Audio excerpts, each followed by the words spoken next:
Hello and welcome to a new video.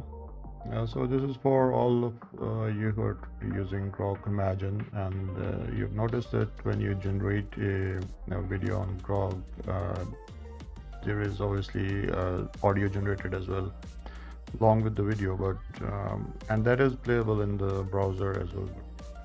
If you download that video, the audio or the sound generated along with it is missing from the video file. So if we go to like a video and if I unmute it, you're gonna hear the sound that is associated with this video.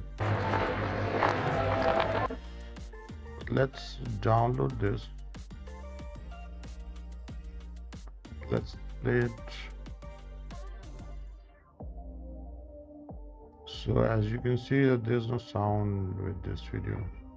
So what you can do is if you go to inspect the page and go to the network tab and select media filter, and let's reload the page.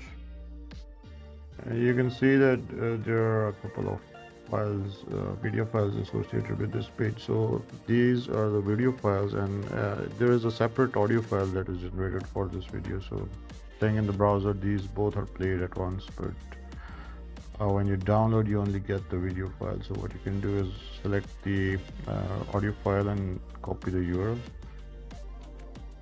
Go to a new tab and then paste it, and then this file is loaded in the separate tab. From here you can download it as well. So once downloaded, if you're using Clipchamp or any other video editing software, you can easily use this audio file along with your video file and get the final result as it is displayed in the browser. So hope this helps, and thank you for watching. Cheers.